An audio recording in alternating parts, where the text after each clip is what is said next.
नमस्कार दोस्तों, आपका एग्जाम दर्पण के इस ऑनलाइन प्लेटफॉर्म पर हार्दिक स्वागत।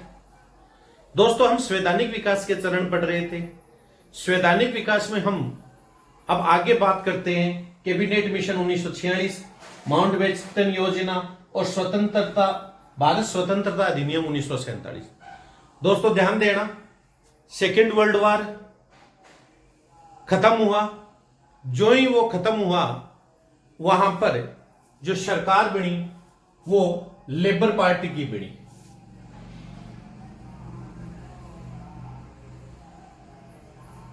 और एटली, क्लेमेंट एटली यहां के पीएम बने।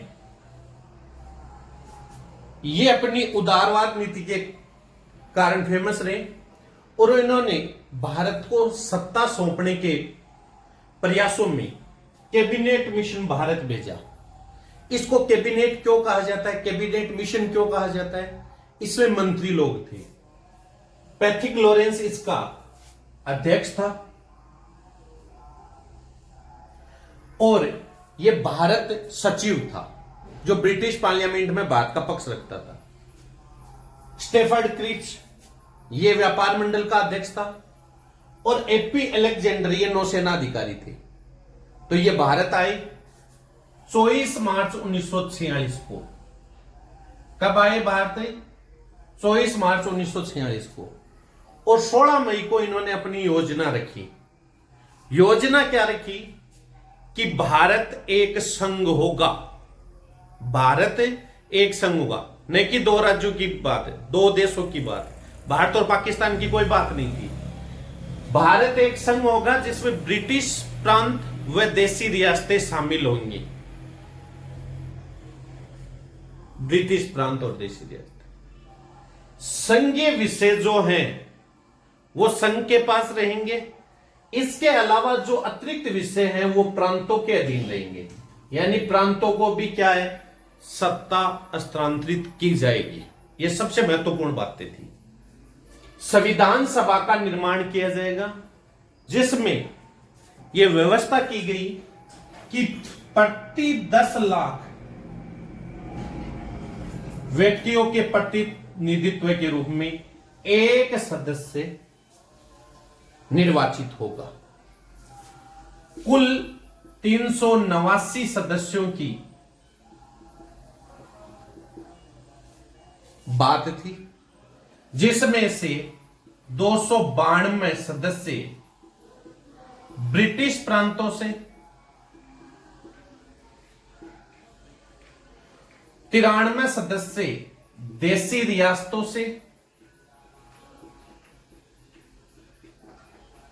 और 4 सदस्य चीफ कमिश्नरी क्षेत्र से।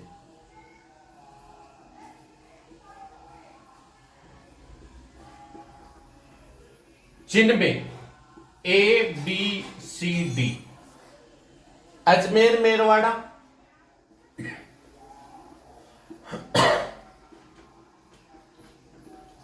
बलूचिस्तान, कुर्ग और दिल्ली थे। 389 सदस्यों का निर्वाचन होना तय हुआ, जिनमें से 292 ब्रिटिश प्रांतों से, 93 देशी रियासतों से, 4 चीफ कमिश्नरी क्षेत्रों में। दोस्तों ये ध्यान रखना, इनमें चुनाव जो है वो 292 प्लस 4, कौन से 292 तो ब्रिटिश प्रांत और 4 चीफ कमिश्नरी, इनका तो निर्वाचन हुआ।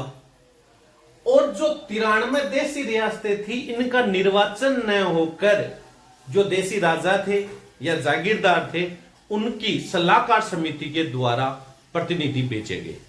तो इनका निर्वाचन नहीं हुआ। 296 सीटों पर निर्वाचन हुआ। इसमें जो निर्वाचन हुआ उसमें मुख्यतः 208 सीट, वैसे तो 208 सीट नहीं थी, 199 सीटों पर कांग्रेस की जीत हुई। 9 अन्य थे वो कांग्रेस समर्थित कैंडिडेट थे और 73 सीटों पर मुस्लिम लीग 73 सीटों पर और कांग्रेस है वो 208 सीटों पर जीत पाई। अन्य सीटों पर निर्दलीय वगैरह जीते थे। यहां पर एक बात और ध्यान रखना, धर्म के आधार पर यदि प्रतिनिधित्व माने जाए तो हिंदू या सामान्य के लिए जो प्रतिनिधित्व था वो 213 सीटों का था। मुसलमान भाइयों के लिए जो प्रतिनिधित्व था वो 79 था, और सिखों के लिए जो था, सिख थे, उनको प्रतिनिधित्व मिला 4 सीटों का। दोस्तों यहां पर यह ध्यान रखना, यह आपका संविधान सभा थी। इसके बाद में यह कहा गया कि संविधान निर्माण तक अंतरिम सरकार कार्य करेगी।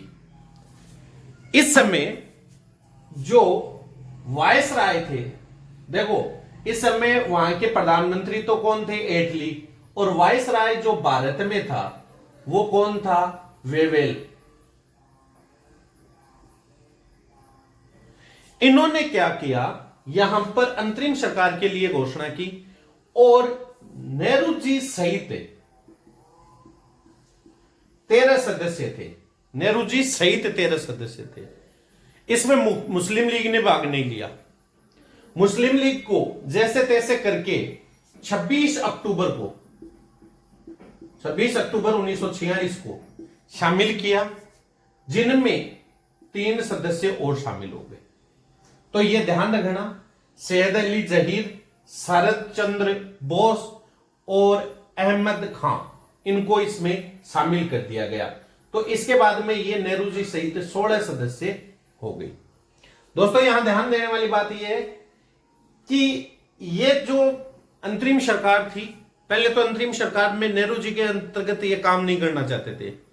बाद में यहां पर कैबिनेट मिशन में भारत विभाजन की कोई बात नहीं की गई, तब जाकर इन्होंने शामिल भी हुए, परंतु जो संविधान सभा की प्रथम बैठक हुई उसमें वो मुस्लिम लीग शामिल नहीं हुई। इस चक्कर में एटली ने माउंटबेटन को वायसराय बनाकर भेजा।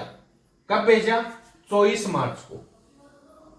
24 मार्च 1947 को भारत आया लॉर्ड माउंटबेटन वायसराय के रूप में।